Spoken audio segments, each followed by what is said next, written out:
Et sans plus attendre, j'appelle Patrice Cali de l'Union populaire républicaine. Bravo. Bienvenue. Merci. Et bonjour à tous, donc je suis Patrice Cali, je suis membre du bureau national de l'UPR, de François Asselineau. On va voir un peu le jour d'après, après les confinements, après les couvre-feux, qu'est-ce qu'il faudra faire. Donc dans un premier temps, il faudra déjà contrôler nos frontières. Alors ça, aussi bien pour les pays en dehors de l'Union européenne que pour les pays qui sont dans l'Union européenne.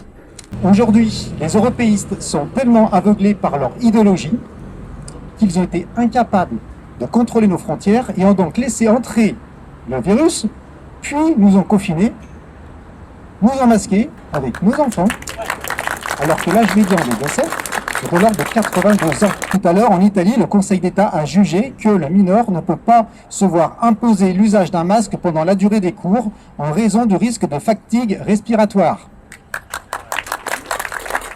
Il faudra revenir sur une production locale, il faudra subventionner ces productions. Il faudra imposer des barrières douanières et limiter progressivement les importations. Une production locale a 3 avantages.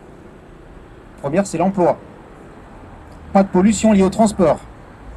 Et contrôle sanitaire aux normes de notre pays. Sur les produits stratégiques, nous ne devons pas dépendre de l'étranger, car nous serions soumis à un risque de pénurie. L'exemple des masques est frappant. En pleine crise, les Chinois étaient en incapacité de nous en fournir. Nous devons également revoir nos unités de production industrielle, renationaliser tous nos services publics qui sont stratégiques. Donc les services publics stratégiques, la douane, la justice, santé, énergie, défense nationale, sécurité intérieure, les infrastructures. Il faudra prévoir aussi 4 grands plans de relance. 1 pour la transition énergétique, 1 pour une planification écologique, 1 pour une souveraineté numérique, et 1 sur la projection de la France vers la mer. La France possède le 2e domaine maritime et le 1er domaine sous-maritime au monde.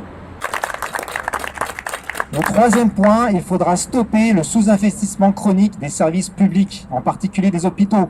La crise aurait pu être surmontée plus facilement si des choix budgétaires désastreux n'avaient pas été faits au détriment de la santé des personnes. En effet, nos gouvernements précédents ont supprimé 69 000 lits d'hôpitaux en 15 ans. Et oui, plutôt que de s'occuper de son image personnelle, Macron devra tirer toutes les leçons de cette crise. Il est vraiment important de comprendre qu'il faut quitter l'Union européenne, auquel on avait dit non en 2005. Nous voulons aller vers des coopérations internationales et faire du protectionnisme écologique et du protectionnisme économique. Sinon, nous allons nous effondrer avec elle. C'est révélé inapte à faire face à cette crise. Et après, il va y avoir justement une grande crise, encore pire, économique. Le grand reset, cher à justement Klaus Schwab. Il n'y a aucune solidarité dans l'Union européenne. Aucune. Les graines de la libération du Frexit et de la souveraineté ont déjà commencé à pousser et maintenant elles germent. Cette souveraineté est nécessaire. Alors rassemblons-nous et mettons de côté provisoirement justement tous nos clivages, parce qu'après une telle crise, un grand débat national honnête sur le Frexit devient une évidence pour tous. Bravo. Il n'est point de bonheur sans liberté, ni de liberté sans courage.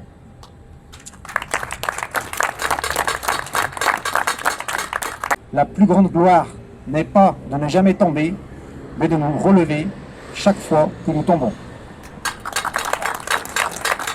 Voilà, j'ajouterai donc, eh bien, redressons-nous et soyons dignes.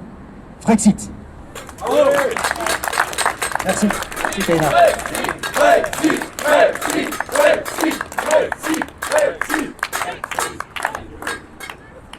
Merci. Merci Patrice qui déjà nous laisse entrevoir le jour d'après.